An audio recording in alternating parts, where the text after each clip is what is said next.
Hello class, welcome back बच्चों। लो प्यारे बच्चों, स्टार्ट करते हैं नया लेक्चर। बेटा, नए लेक्चर में चर्चा शुरू करनी है वहीं से जहाँ से कल छोड़कर गए थे। अभी हम ना बेटा लॉन्ग टर्म गोल्स की बात कर चुके हैं, 5 ईयर प्लान के। हमने बेटा कल बात पढ़ी है मॉडर्नाइजेशन, जीडीपी ग्रोथ, ठीक है ना, और इक्विटी। ये सब बातें हमने कल कर ली हैं। ठीक है, आगे बढ़ाते हैं चर्चा को। बेटा, एक नया टॉपिक स्टार्ट हो रहा है, एग्रीकल्चर। मेनली पढ़ने तो इसमें रिफॉर्म्स ही हैं। ठीक है ना। On the eve of independence 1947 में आपने देखा एग्रीकल्चर सेक्टर के हालात क्या थे। और जो मर्जी हालात पढ़ लो, वो फीचर कम और लिमिटेशन ज्यादा लगती है। क्या था हमारे एग्रीकल्चर में, आपको याद हो तो कुछ हेडिंग्स याद है? Small and fragmented land holding, low productivity, triangular relationship, मतलब land revenue system, force commercialisation of agriculture, ठीक है ना, लैक ऑफ इरिगेशन फैसिलिटी, ठीक है ना, है लैंड सेटलमेंट, हाँ वही, ट्रायंगुलर रिलेशनशिप। तो बेटा, अभी कोई भी हेडिंग सोचो जो 1947 में एग्रीकल्चर के हालात थे, वो फीचर नहीं है, वो तो लिमिटेशन ज्यादा लगती है। अब कहीं ना कहीं बेटा कुछ रिफॉर्म्स की तो जरूरत थी कि एग्रीकल्चर ग्रो कर पाए। पढ़ क्यों नहीं ये भी समझो। हमने जो चैप्टर स्टार्ट किया उसका नाम है इंडियन इकोनॉमी 1950 टू 1990। अब 40 सालों में क्या क्या इकोनॉमी में चेंजेस हुए सब पढ़ रहे हैं। 1965 में first phase of green revolution माना जाता है। अब ऐसे थोड़ी आ गया था ग्रीन रेवोल्यूशन, भाई एक दिन सो के उठा अगले दिन ग्रीन रेवोल्यूशन। उसके पीछे सरकार की भी बहुत मेहनत थी और लोगों की भी बहुत मेहनत थी। वो मेहनत अब दिखाई देगी आपको कि किसकी वजह से ग्रीन रेवोल्यूशन। चलो जी, पढ़ना शुरू करते हैं। पढ़ेंगे जरा लैंड रिफॉर्म से, या इंट्रोडक्शन भी पढ़ी लो।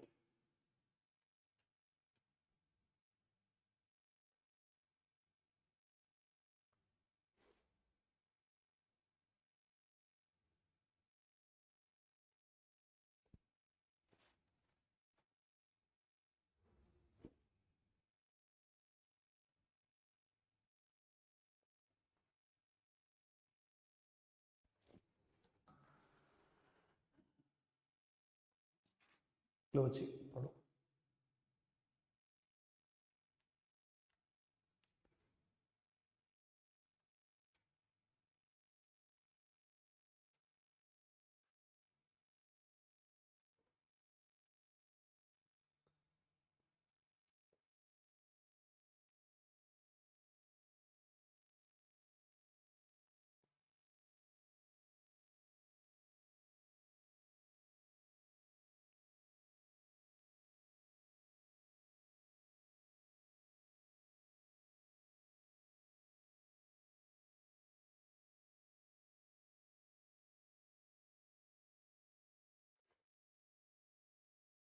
डन।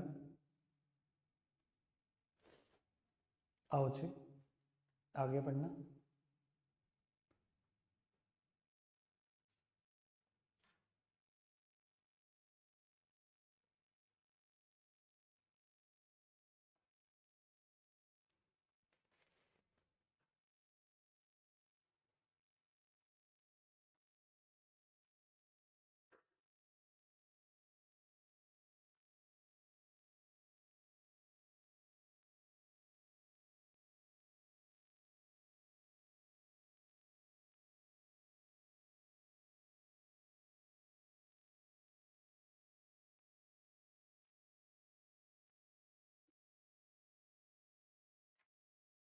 डन। चलो आगे बढ़ते हैं।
ठीक है जी,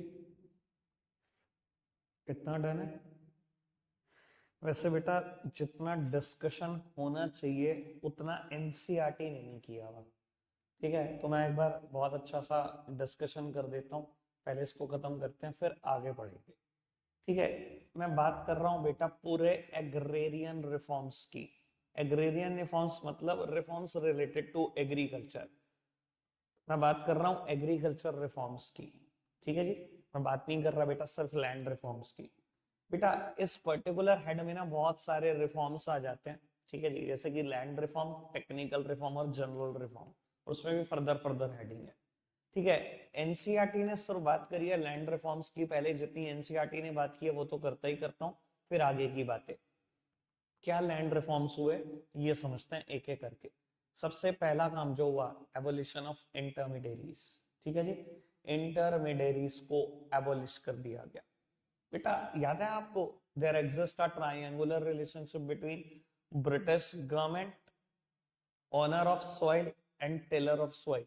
बेटा कौन था एक्चुअल ओनर? फार्मर्स थे एक्चुअल ओनर। क्या किया था उनसे? लैंड छीन छीन के भैया जमींदारों को ओनर बना दिया था। और ब्रिटिश गवर्नमेंट इनको क्या कहती थी, इस लैंड पर एक फिक्स्ड रेंट आप हमें दोगे ऑन अ स्पेसिफाइड डेट, अगर आप ये स्पेसिफाइड डेट पर हमें नहीं दे पाए तो हम आपसे भी ओनरशिप छीन लेंगे। अब इनकी मजबूरी ये थी, अगर ओनर बने रहना है तो इनको टिलर ऑफ सॉइल को एक्सप्लॉइट करना है, यानी कि फार्मर को एक्सप्लॉइट करना है। ठीक है जी, और एक्सप्लॉइटेशन का लेवल ये था कि सारे इनपुट्स ये खरीदते थे। ठीक है जी, और इनपुट्स में मतलब जो भी सीड्स खरीदते थे और पेस्टिसाइड्स खरीदते थे, भैया वो तो खरीदने जेब से, जब भी आउटपुट प्रोड्यूस होगा उसका 70 to 80% क्रॉप खा जाएंगे भैया ये। ठीक है जी, मतलब रेंट के नाम पर एक्सप्लॉइटेशन टेलर ऑफ सॉइल का बहुत ज्यादा होता था। अब बेटा इंडियन गवर्नमेंट ने मेजर उठाए हैं कि ये जो मिडल मैन था ना, जो गवर्नमेंट और टेलर के बीच में था, इनको हटा दिया जाओ, जो वापसी उन्हीं को ओनर बना दिया जाओ जो ओरिजिनल ओनर थे। यानी कि फार्मर को ओरिजिनल बनाने का, ओरिजिनल ओनर बनाने का दोबारा गवर्नमेंट ने प्रयास शुरू किया। ठीक है जी, सबसे पहला काम तो ये हुआ, एबोलिशन ऑफ इंटरमीडियरीज, पढ़ा भी था आपने। दूसरी बात जो एनसीईआरटी में नहीं है उसकी बात करते हैं, रेगुलेशन ऑन रेंट। बेटा रेंट के ऊपर रेगुलेशन लगाने की कोशिश करी जिन टेलर ऑफ सॉइल के पास पहले भी कभी कोई लैंड नहीं थी। ठीक है जी, तो अगर वो ओरिजिनल ऑनर ही नहीं थे तो आज कैसे ऑनर बन जाते? आज भी ऑनर नहीं बने। अगर वो किसी की लैंड पे कल्टीवेशन कर भी रहे हैं तो गवर्नमेंट ऑफ इंडिया ने फिक्स कर दिया कि कोई भी ना इलीगली एक्सटॉर्शन नहीं कर सकता, बहुत ज्यादा एक्सप्लॉइट नहीं कर सकते आप। ठीक है ना जी, हम रेंट फिक्स कर रहे हैं, रेंट मैक्सिमम कितना हो सकता है? मैक्सिमम हो सकता है 1/3 of the value of crop, maximum. ठीक है ना जी, यानी कि अगर आपकी कोई लैंड पे कल्टीवेशन कर भी रहा है भैया, एक तो इनपुट खरीद कर ला रहा है वो, ठीक है जी, इनपुट की भी कॉस्ट है, और उसके बाद आप कहो जी 70% तो रेंट है जी, 80% रेंट है, तो उसको तो कुछ भी नहीं मिला। पूरे साल मेहनत करी, इनपुट भी जेब से खरीदे, अगर इनपुट की कॉस्ट 10-15% भी रही हो और 70-80% रेंट दे दिया तो उसके लिए बचा ही गई क्या? कुछ भी नहीं। तो बेटा सरकार ने फिक्स कर दिया, rent can not exceed the value of, can not exceed 1/3 value of the crop. ठीक है ना, क्रॉप की वैल्यू का 1/3 से ज्यादा रेंट नहीं हो सकता, यानी कि फार्मर के हिस्से में अब कुछ बचने लगेगा। तीसरी बात, कंसोलिडेशन ऑफ लैंड, ये सबसे इंपॉर्टेंट स्टेप था जो मुझे लगता है जरूर होना चाहिए था। बेटा पुराने टाइम में हमने एक परेशानी पड़ी है, small and fragmented land holdings, जिसका डिस्कशन मैंने बहुत बार किया। ठीक है ना जी, अगर किसी फार्मर के पास जगह है 2 बीघा, ठीक है ना जी, एक जगह पर, दूसरी जगह पर है 4 बीघा, तीसरी जगह पर है 3 बीघा, और ये तीनों जगहें एक दूसरे से 20-20, 30-30 किलोमीटर दूर है, तो फार्मर क्या चूज करता था बैलगाड़ी के जमाने में, कि सबसे बड़ी लैंड को कल्टीवेट कर लेता हूँ, बाकी दोनों को छोड़ देता हूँ। क्योंकि बैलगाड़ियों पे रोज का 20-30 किलोमीटर का सफर करना, मतलब सुबह से शाम की बात करो आप। ठीक है ना जी, सारी लैंड कल्टीवेट हो ही नहीं सकती थी। ठीक है जी, उस टाइम पर बहुत ज्यादा मशीनरी का भी यूज नहीं होता था बेटा, और इतनी छोटी लैंड के लिए मशीनरी अगर आप रेंट पे भी ले आओगे तो वो भी फिजिबल नहीं है। तो क्या किया गवर्नमेंट ऑफ इंडिया ने? बेटा इनको कंसोलिडेट कर दिया। कंसोलिडेशन का मतलब है एक ऐसी प्रैक्टिस जहां आपको एक ही जगह पर सारी लैंड अलॉट हो जाए, instead of your scattered land here and there. वो ये 9 बीघा सरकार ने ले ली और 9 बीघा एक ही जगह पर दे दी। अब फिजिबल है मशीनरी चलाना, अब आपको मशीनरी की कॉस्ट अच्छे से आप निकाल पाओगे। 9 बीघा लैंड पर अगर ट्रैक्टर चलाओगे ना रेंट पर लेकर, पक्का प्रॉफिट में रहोगे, लेकिन 2 बीघा के लिए रेंट पर ट्रैक्टर लेकर आओगे, लॉस में ही रहोगे। कभी फिजिबल नहीं होगा वो। समझ में आता है? लैंड कंसोलिडेशन एक अच्छी प्रैक्टिस, एक अच्छा प्रयास। बेटा उसके बाद सबसे इंपॉर्टेंट जो एनसीईआरटी ने जिसको फोकस बनाया वो है लैंड सीलिंग। लैंड सीलिंग क्या था बेटा? Maximum amount of land that a farmer और हिज फैमिली कैन ओन। ठीक है जी, एक फार्मर या उसकी फैमिली के पास मैक्सिमम कितनी लैंड हो सकती है। मैंने आपके साथ एक बार डिस्कशन भी किया था बेटा, रजिस्ट्री का जो हमारा ये कानून है बेटा, ये बोलते हैं मैक्सिमम 100 किला जमीन हो सकती है एक आदमी के नाम। बहुत होती है 100 किला जमीन। ठीक है ना जी, जैसे हम बहुत सारे मेजर पढ़ते हैं जमीन को नापने के, हमने गज सुने हैं, हमने बीघा सुना है, हमने एकड़ सुना है। तो बेटा एक किले में कई एकड़ होते हैं, तो बहुत बहुत बैठता है 100 किला। अब आपने ये भी पढ़ा होगा भी अच्छे से जब एनसीईआरटी पढ़ रहे थे कि कहीं ना कहीं जो बिग फार्मर्स थे, ठीक है जी, उन्होंने कहीं ना कहीं इसको चैलेंज भी कर दिया गांव में, ताकि अननेसेसरी थोड़ी सी डिले हो और इन द मीन टाइम वो क्या कर सकें। अगर किसी के पास 200 किला 250 किला जमीन थी तो क्या कर रहे थे, अपने अपने रिलेटिव के नाम रजिस्ट्री कर रहे थे कि ना, कि वो 100 के दायरे के अंदर अंदर आ जाए और सरकार मुझसे फालतू लैंड ना दे पाए। देखो अगर किसी के पास उस मैक्सिमम लैंड से ज्यादा लैंड थी, जो भी सीलिंग लिमिट, जो भी upper limit government of India ने फिक्स करी, गवर्नमेंट क्या कर रही थी, उस लैंड को रिज्यूम कर रही थी और डिस्ट्रीब्यूट कर रही थी टू द लैंडलेस फार्मर्स और द लेबरर्स, जिनके हिस्से में कुछ नहीं आया, जो कभी ऑनर थे ही नहीं, तो उनके हिस्से में तो कुछ आना ही नहीं था। तो बाबू सरकार ने उनको दे दी थी वो लैंड, सरकार ने भी अपने पास नहीं रखी वो लैंड। क्लियर है बात? तो ये बहुत अच्छे प्रयास थे सरकार की तरफ से, कहीं ना कहीं इसी वजह से बेटा आप बोल सकते हो ग्रीन रेवोल्यूशन भी आया, ये भी एक कारण है। अगर ये प्रयास ना होते शायद ग्रीन रेवोल्यूशन भी नहीं आता। चारों बातें समझ में? हेडिंग भी याद हो गई, साथ साथ एबोल्यूशन ऑफ इंटरमीडिएरी की हमने एक बात करी, फिर हमने बात करी है रेगुलेशन ऑन रेंट की, लैंड सीलिंग, लैंड कंसोलिडेशन की बात की।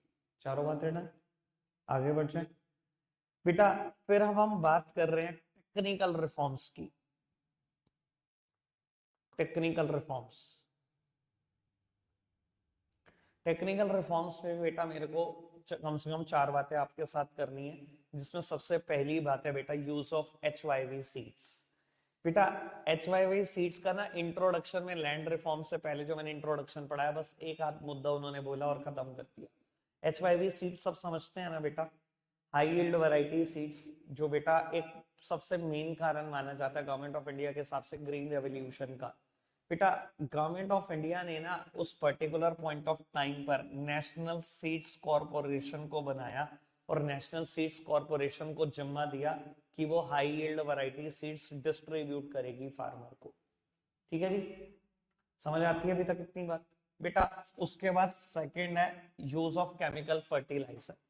देखो बात बड़ी सिंपल सी है, क्रॉप की प्रोडक्टिविटी बहुत ज्यादा नहीं बढ़ सकती अगर आप सिर्फ हाइल्ड वैरायटी सीड्स यूज करो।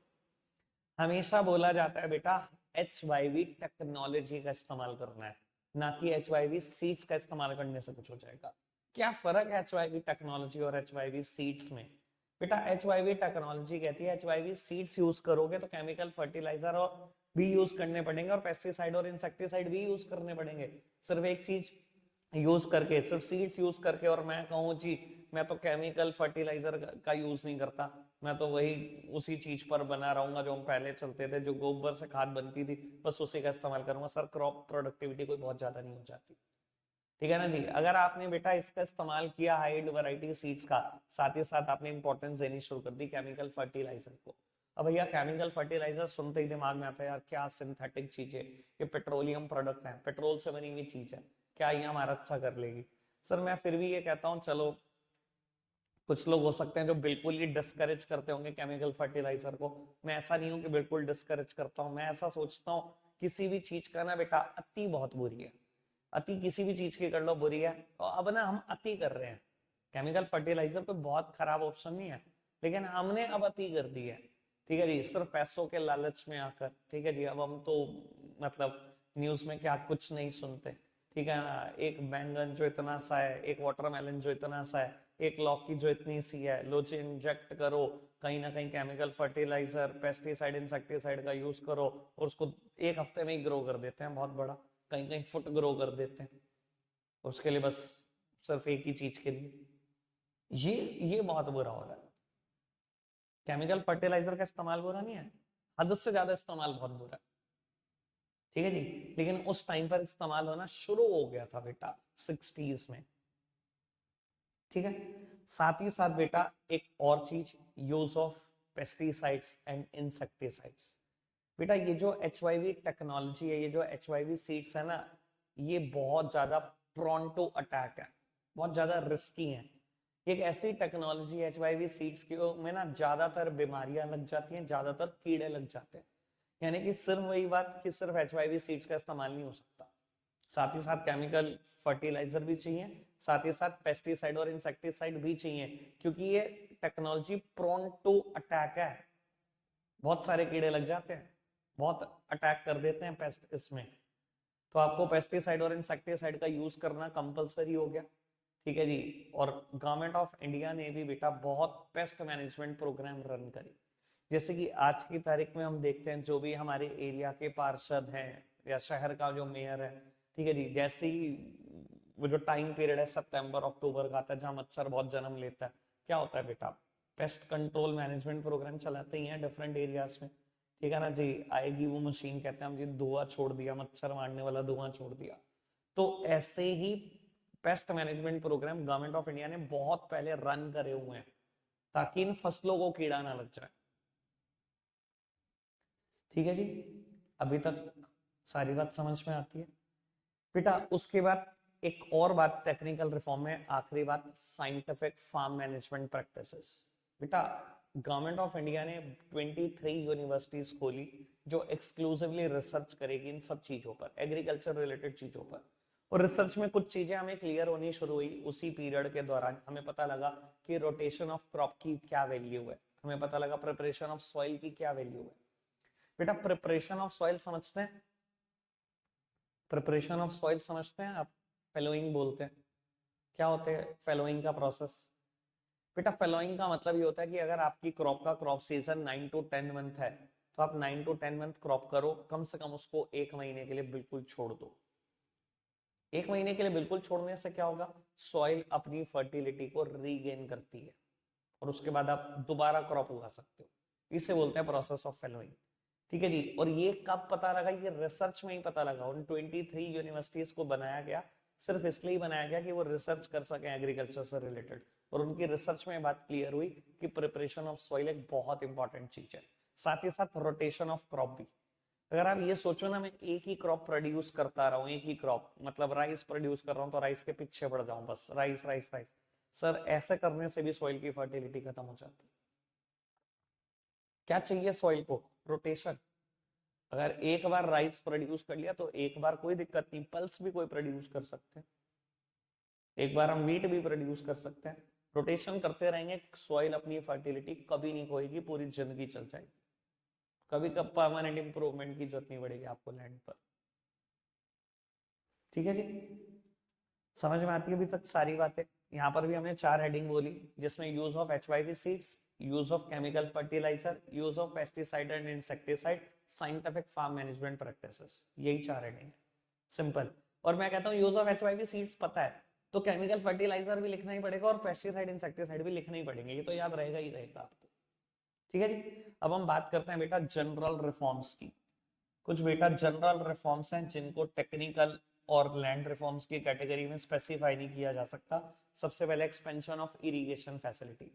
कहाँ बेटा, on the eve of independence अगर हम इरिगेशन फैसिलिटी की बात करते हैं तो 17% ऑफ द लैंड के पास परमानेंट मींस ऑफ इरिगेशन थे, कि अगर बारिश ना भी हो बेटा, बस 17% लैंड ही पूरे इंडिया की ऐसी थी जहां पर बेटा कहीं ना कहीं कुछ इरिगेशन फैसिलिटी थी, कुछ ना कुछ पानी था, ठीक है जी। आज ये नंबर बढ़ते बढ़ते 45% है। एक आप बोल सकते हो बहुत अट्रैक्टिव तो नहीं, पर फिर भी बेटा इससे काफी अट्रैक्टिव नंबर हो चुका है, ठीक है जी। तो गवर्नमेंट के प्रयासों की वजह से ग्रीन रेवोल्यूशन आया और ये एक प्रयास अच्छा है, ठीक है जी। एक्सपेंशन ऑफ इरिगेशन फैसिलिटी याद रहेगा। उसके बाद बेटा कहीं ना कहीं प्रोविजन ऑफ क्रेडिट, उधार के प्रोविजन। देखो पास्ट में on the eve of independence अगर मैं बात करूं, कोई भी फार्मर है अगर उसको लोन चाहिए, किसके ऊपर डिपेंडेंट है वो? वही बॉडीज है, लैंडलॉर्ड्स हैं, वही जमींदार हैं जिनके ऊपर आप डिपेंडेंट हो, जो सिर्फ एक्सप्लॉइटेशन करना चाहते हैं आपसे ना, मतलब ब्याज के नाम पर ऐसी ब्याज ली जाती है कि सुनकर शर्म आ जाए, 10% महीना, 10% महीने की ब्याज, 10 महीनों में पैसा डबल कर देते हैं। जो आपको दिया 10,000 रुपए दिए, अच्छा जी 10 महीने बाद पता लगेगा जी पैसे ही 20,000 हो चुके हैं, क्योंकि आपके पास गिरवी रखने को कुछ नहीं होता था, क्योंकि कोई बहुत अच्छे क्रेडिट के सोर्सेस अवेलेबल नहीं थे फार्मर के पास। तो वो क्या करता था, मनी मनी लेंडर और लैंडलॉर्ड का ही दरवाजा खड़काता था, जो बेटा उनको काफी एक्सप्लॉइट करते थे। लेकिन गवर्नमेंट ऑफ इंडिया के प्रयासों की वजह से बेटा गवर्नमेंट ऑफ इंडिया ने नेशनलाइजेशन भी किया कमर्शियल बैंक का, बहुत सारे रूरल क्रेडिट बैंक भी बने हैं, ठीक है, रीजनल रूरल बैंक बने हैं, नाबार्ड बना है, क्रेडिट कोऑपरेटिव सोसाइटीज बनी है। इन सबका डिस्कशन मैं बेटा रूरल डेवलपमेंट चैप्टर में ज्यादा अच्छे से करूंगा। अभी तो मैं सिर्फ नाम नाम बोल रहा हूँ, आपको पता है वहां पर भी सेम डिस्कशन है, ठीक है ना जी। तो बाबू इन सबके प्रयासों से बेटा बहुत क्रेडिट मिलने लगा फार्मर को, और आज की तारीख में कमर्शियल बैंक का जो शेयर है इंस्टीट्यूशनल क्रेडिट में वो 72% है। अच्छा खासा इंस्टीट्यूशनल क्रेडिट मिल रहा है। कहाँ आप नॉन इंस्टीट्यूशन की तरफ भागते थे, मनी लैंडर लैंडलॉर्ड से पैसा लेने भागते थे, आज आप बैंकों की तरफ भागते हो जो साल का 10% नहीं लेता आपसे ब्याज, साल का 10% नहीं है ब्याज, जो आप महीने का दे आते थे। तो ये भी गवर्नमेंट का एक अच्छा प्रयास है, ठीक है जी। उसके बाद बेटा एमएसपी की बात कर लेते हैं। क्या है एमएसपी? Minimum support price. बेटा कहीं ना फार्मिंग इतना अनसर्टेन ऑक्यूपेशन है कि इसको ना गवर्नमेंट के सपोर्ट हमेशा चाहिए, और गवर्नमेंट सपोर्ट करती है। बेटा एमएसपी एक अश्योरिटी है फार्मर को कि अगर आपकी क्रॉप कोई नहीं खरीदेगा तो गवर्नमेंट ऑफ इंडिया एमएसपी पर खरीद लेगी। एमएसपी एक काइंड ऑफ अश्योरेंस है। बेटा जब भी क्रॉप का कोई क्रॉप सीजन होता है, मान लो बेटा राइस का, धान का क्रॉप सीजन है, कुछ भी समझो, मान लो मार्च टू सितंबर, तो आप देखोगे फरवरी में ही ना गवर्नमेंट ऑफ इंडिया धान के एमएसपी बताना शुरू कर देगी कि हमने इस साल एमएसपी इतना फिक्स किया है। बेटा ये सरकार के बताने का मोटो सिर्फ इतना सा होता है फार्मर को कि मैं एश्योर कर रही हूँ, मान लो मैंने अगर प्राइस तय किया 20 रुपए किलो, तो आपका राइस अगर 20 रुपए किलो से भी कम में रह जाए मार्केट में, तो मैं 20 रुपए किलो में सारा खरीद लूंगी जितना भी सरप्लस है। तो ये कहीं ना कहीं फार्मर को कॉन्फिडेंस देता है कि कोई नहीं खरीदेगा क्रॉप, तो सरकार तो बैठी है खरीदने के लिए, और बेटा वो मोटिवेट होता है कि क्रॉप प्रोड्यूस कर ले।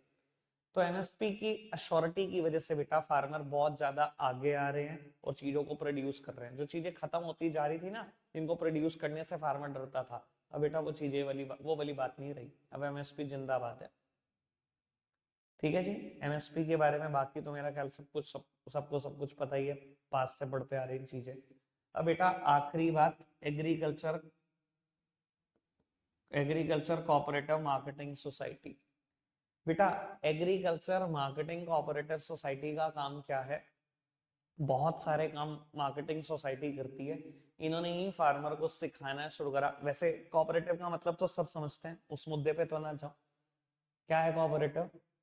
जहाँ बेटा बहुत सारे लोग मिल जाते हैं कॉमन पर्पस के लिए, जहाँ बेटा जनरली कॉमन पर्पस आपका एलिमिनेशन ऑफ मिडल मैन होता है या म्यूचुअल वेलफेयर ऑफ मेंबर होता है।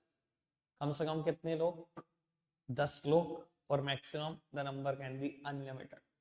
बेटा एग्रीकल्चर कोऑपरेटिव मार्केटिंग सोसाइटीज ने सिखाना शुरू करा फार्मर को कि कैसे आप क्रॉप को ग्रेडेड कर सकते हो, ठीक है ना जी। वरना फार्मर को थोड़ी पता था, फार्मर ने पोटैटो ग्रोन करे, चलो जी सारा पोटैटो एक ही रेट पे, टमाटो ग्रोन करे, टमाटो सारा एक रेट पे, जो भी फसल हुई है सब एक रेट पर। भैया ये मार्केटिंग सोसाइटीज ही थी जिन्होंने बताना शुरू करा कि आप ग्रेडिंग कर सकते हो, अच्छी चीज को एक अलग रेट से बेच सकते हो, और जो थोड़ी सी खराब चीज है, थोड़ी सी दाग लगी हुई चीज है, उसको आप अलग रेट से बेच सकते हो। तो ग्रेडिंग उन्होंने सिखाई। साथ ही साथ बेटा मार्केटिंग सोसाइटीज ने गाइड करना शुरू करा अपने सभी मेंबर्स को। मान लो अगर आपके पास कोई मार्केटिंग सोसाइटी ऐसे जिसके पास 1000 मेंबर है, तो उनको गाइड करना शुरू करा कि आप 1000 के 1000 एक क्रॉप मत प्रोड्यूस करो। अगर आप सब एक ही क्रॉप प्रोड्यूस करेंगे तो मार्केट में सप्लाई बहुत ज्यादा होगी। अगर ग्लट ऑफ सप्लाई क्रिएट होगा तो बेटा क्रॉप के प्राइस श्योरली क्रैश होंगे, श्योरली प्राइस गिर जाएंगे मार्केट में। तो सिखाया गया कि आप 200 लोग अलग क्रॉप प्रोड्यूस कर सकते हो, आप 200 अलग प्रोड्यूस कर सकते हो, आप 100 लोग अलग प्रोड्यूस कर सकते हो, सब अलग अलग क्रॉप प्रोड्यूस करो ताकि ग्लट ऑफ सप्लाईज क्रिएट ना हो, सबको सबका दाम मिले, ठीक। साथ ही साथ इन्होंने ये भी इंश्योर किया कि फार्मर अपनी प्रोड्यूस को बेटा रश में ना बेचे, बहुत जल्दी में आके ना बेचे, क्योंकि फार्मर को क्या टेंशन रहती थी कि फार्म लैंड में अभी क्रॉप खड़ी हुई है, जैसे ही मैं काटूंगा ये खराब होनी शुरू हो जाएगी, मेरे पास कोई प्रोविजन ऑफ स्टोरेज नहीं है, मैं हाथों हाथ बेच देता हूँ। तो भैया मार्केटिंग सोसाइटीज ने इंश्योर करा कि हम आपको कहीं ना कहीं स्टोरेज फैसिलिटी देंगे, वेयर हाउसिंग फैसिलिटी देंगे।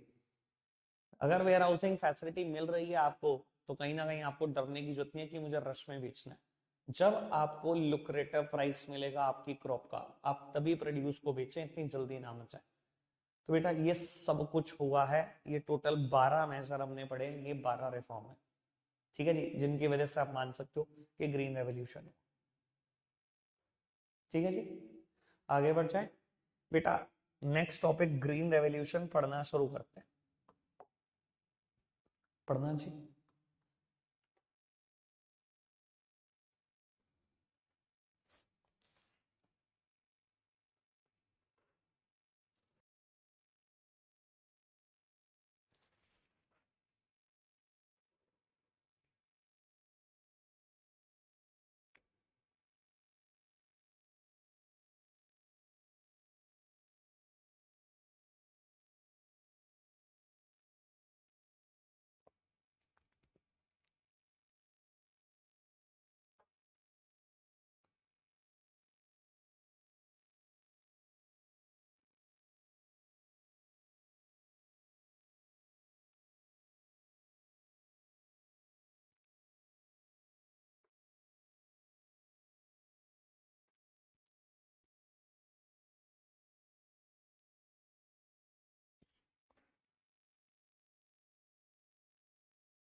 से एक क्वेश्चन आना चाहिए।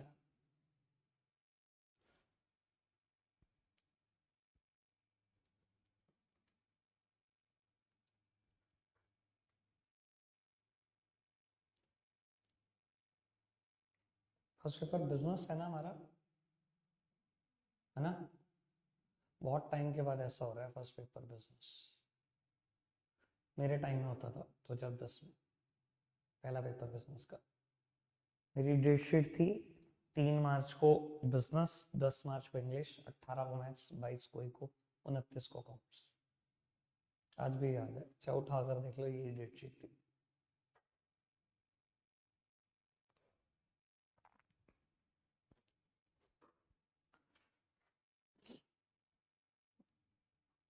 नाइनटी एट थे बिजनेस में, पहला था, तुम्हारे 100।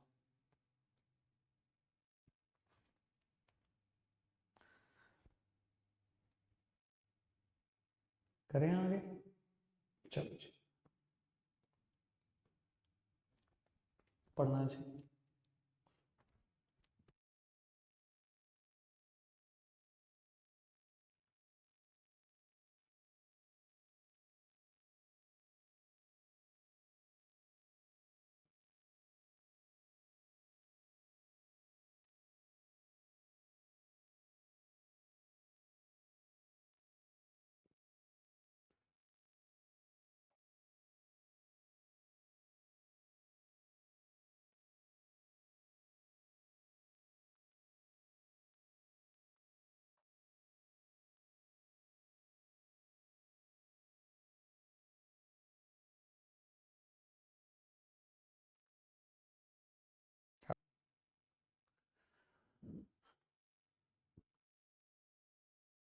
थोड़ा सा मुद्दा हो रहा है, थोड़ा सा स्पीड बढ़ाकर पढ़ दो ताकि मैं सब कुछ समझा पाऊँ।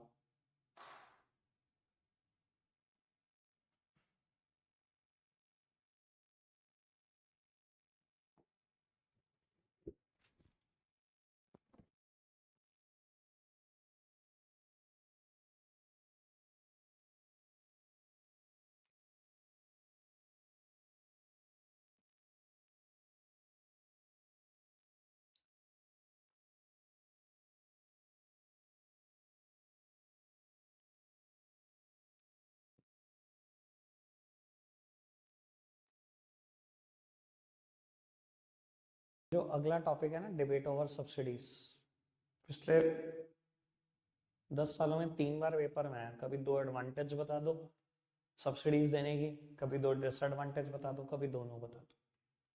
ठीक है, हमने नोट्स में नहीं लिखा हुआ, इस बार लिख लेंगे, अभी लिख लेंगे इसको। ठीक है, खैर चलो पहले मैं ग्रीन रेवोल्यूशन पे चर्चा कर दूं। मतलब समझते हैं सब ग्रीन रेवोल्यूशन का?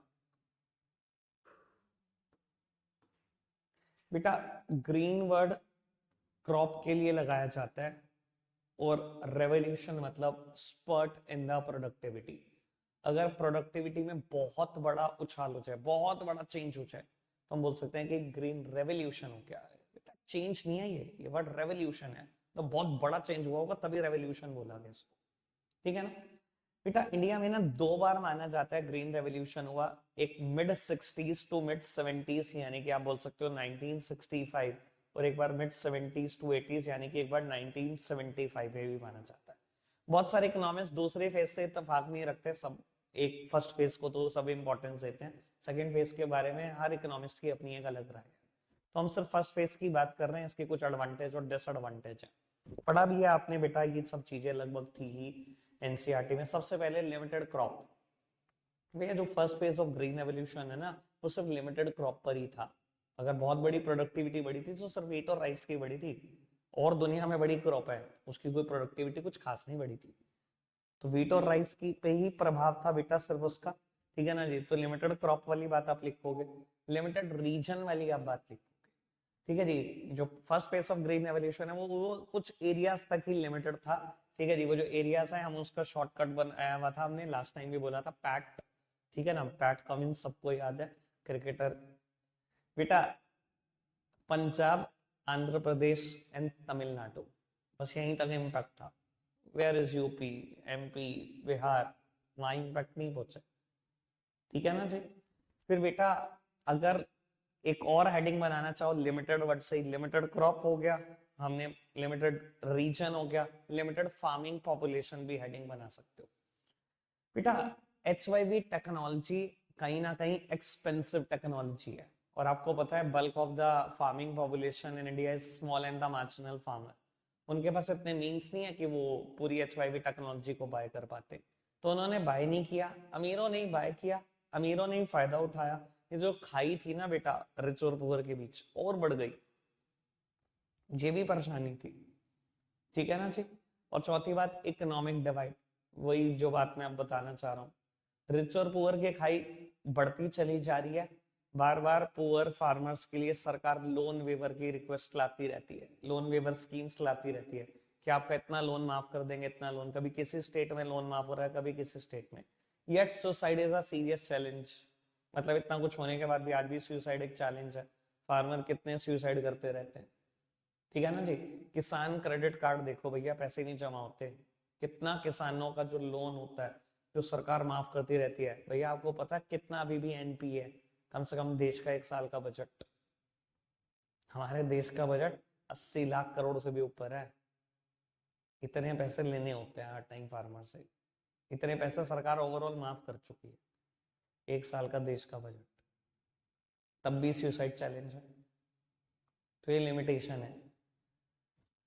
रही बात एडवांटेज की, वो थोड़ा फिर कल देख लेते हैं, वरना अगले बैच लेट होते जाएंगे। रखते हैं आज के लिए इतना ही है प्यारे बच्चों, बाय बाय।